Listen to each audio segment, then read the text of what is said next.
नमस्कार, विश्व शांति दर्शन के न्यूज बुलेटिन में आपका स्वागत है। इस न्यूज बुलेटिन में देखेंगे कुछ सकारात्मक अर्थात पॉजिटिव खबरें। सबसे पहले एक नजर सुर्खियों पर। अब वेदों का अभ्यास करके छात्र ले पाएंगे एमए की डिग्री। 3D प्रिंटिंग का उपयोग अब पुल के निर्माण में भी किया गया। जरूरतमंद छात्रों को मिली साइकिलें। 12वीं के छात्र ने बनाई एक सोलर साइकिल। इंदिरा गांधी मुक्त विद्यापीठ द्वारा वेदों का अभ्यास करने वालों के लिए एक नए अभ्यासक्रम की शुरुआत की गई है। आइए जानते हैं इस खबर को विस्तार से।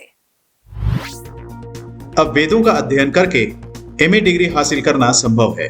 छात्रों को इंदिरा गांधी मुक्त विश्वविद्यालय दिल्ली के तहत संस्कृत विभाग के माध्यम से एमए वैदिक अध्ययन का अवसर दिया गया है। वेदाभ्यास के समर्थकों का कहना है कि छात्र मानव सभ्यता के विवरण और वेदों में निहित विचारों से अवगत हो सकते हैं, जिसमें वेदों से प्राप्त भारतीय संस्कृति में वैज्ञानिक अनुसंधान भी शामिल है। इग्नाऊ में पूरे कार्यक्रम का समन्वयन करने वाले संस्कृत विभाग के वरिष्ठ प्रोफेसर डॉक्टर देवेश कुमार मिश्रा के अनुसार इस पाठ्यक्रम के विकास के लिए देश भर के प्रतिष्ठित वेद विद्वानों को आमंत्रित किया गया था। इस वैदिक अध्ययन पर आधारित पाठ्यक्रम पर बोलते हुए इग्नू के कुलपति प्रोफेसर नागेश्वर राव ने कहा, आज के समय में यह पाठ्यक्रम वेदों के महत्व और ज्ञान को लोगों तक पहुंचाने में महत्वपूर्ण भूमिका निभाएगा। डच शहर नाइमेगन में दुनिया के सबसे लंबे 3D प्रिंटेड कंक्रीट पुल का अनावरण हुआ है, जिसकी लंबाई 29 मीटर है। जानते हैं क्या है यह तकनीक। डच शहर निजमेजेन में हाल ही में अनावरण किया गया दुनिया के सबसे लंबे 3D प्रिंटेड कंक्रीट पुल का, जिसकी लंबाई 29 मीटर है। यह परियोजना 2018 में यूरोपीय ग्रीन कैपिटल के रूप में निजमेजेन के चुनाव के सम्मान में लोक निर्माण और जल प्रबंधन के लिए डच महानिदेशालय, रिजिक्स वाटर स्टेट और डिजाइनर मिशेल वेंडर क्ले द्वारा शुरू की गई थी। इस परियोजना ने पुल के डिजाइन के लिए वेंडर क्ले को पूर्ण स्वतंत्रता प्रदान करने के लिए कंक्रीट 3D प्रिंटिंग तकनीक का उपयोग करने की मांग की।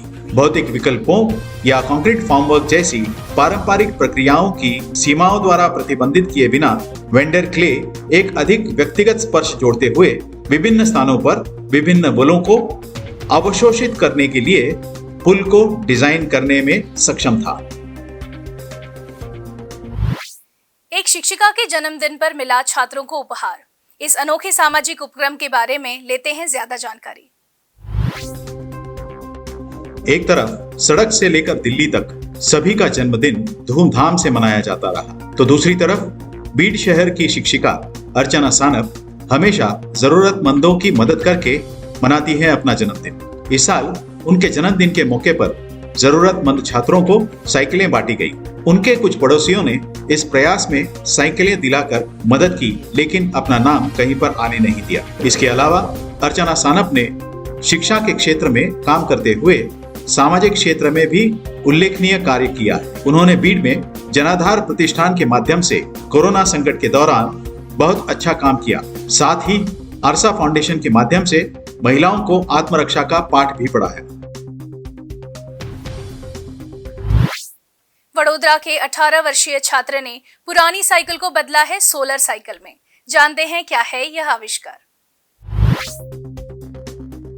किताबें पढ़ने के शौकीन 12वीं के छात्र नील ने हाल ही में अपने टीचर की मदद से एक सोलर साइकिल डिजाइन किया है। एक ई स्कूटर की तरह काम करने वाली इस साइकिल को चलाने में कोई खर्च नहीं आता। साइकिल में लगे सोलर पैनल से ऊर्जा लेकर इसकी बैटरी चार्ज होती है, जिससे पर्यावरण को कोई नुकसान भी नहीं पहुंचता। 18 वर्षीय नील के अनुसार किसी भी सामान्य ई स्कूटर को चार्ज करने में इलेक्ट्रिसिटी का उपयोग होता है, जिससे कार्बन उत्सर्जन करके ही बनाया जाता है। लेकिन उनकी ये साइकिल सूरज की रोशनी और पेडल के जरिए चार्ज होती है।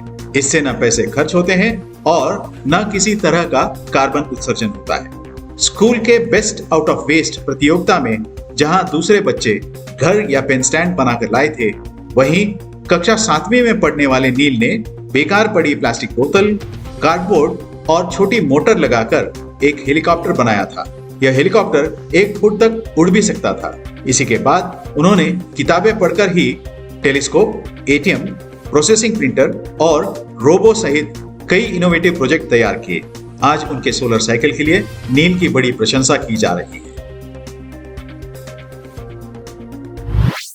और इसी के साथ विश्व शांति दर्शन के न्यूज बुलेटिन में आज यहीं रुकते हैं।